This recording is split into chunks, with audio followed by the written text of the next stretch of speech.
Welcome back to McLaren Port Huron's Today's Health, and we're talking with orthopedic surgeon Todd Murphy. We want to finish up with shoulder dislocation. What is that? Shoulder dislocation, different from a separation in that a separation is an injury outside of the main shoulder joint. A dislocation is different because it is a dislocation of the actual shoulder joint itself, and so that's the main difference. Usually, again, a traumatic event. So for a high school athlete, it might be diving onto an outstretched arm or getting tackled and their arm gets caught in a funny spot.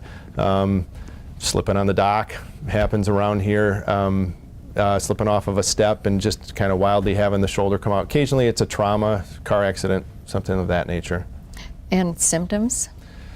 Obvious, patient will have pain, they'll feel a big clunk. They know that something's not right. Sometimes the shoulder will spontaneously reduce and they'll tell me, I felt it pop back in. Sometimes it doesn't, where they can't use their arm and they go to the emergency department, and the ER doctor is almost always able to get that shoulder back into the socket, but usually the patient needs to be sedated and the arm manipulated a little bit to get the joint back into place.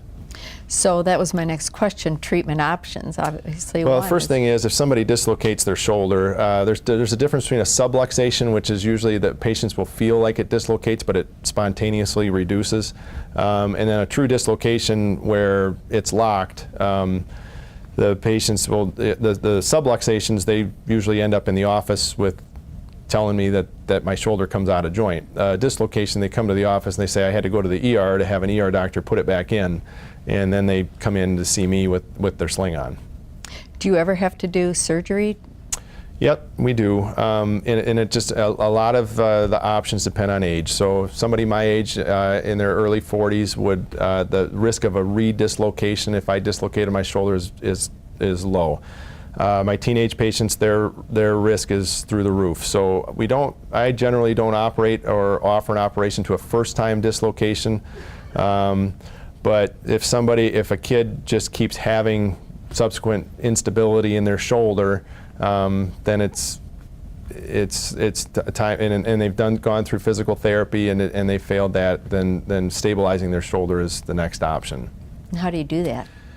Again, that's most of the time that's an arthroscopic procedure. Sometimes patients, so here's an example of what happens when this is the bottom front part of the shoulder. So what happens when a shoulder typically dislocates, it comes out the front.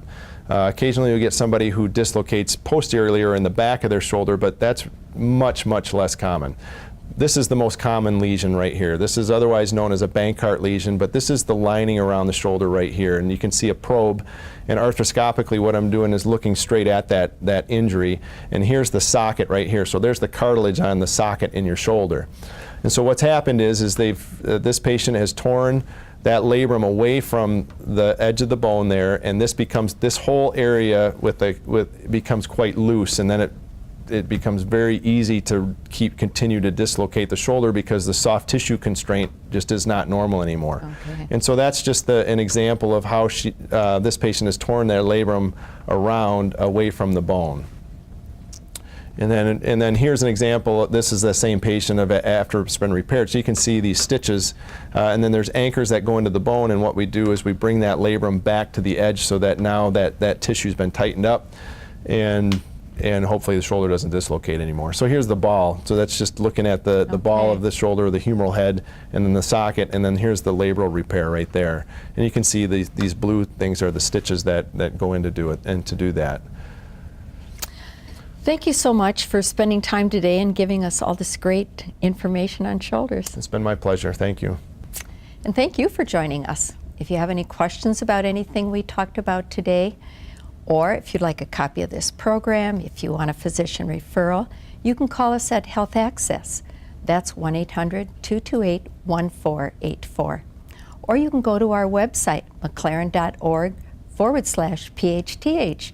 And you can watch any segment of this program. You can order a copy there too, give you great health information. Most importantly, we hope you join us again next week for Today's Health. Today's Health is brought to you by McLaren Port Huron.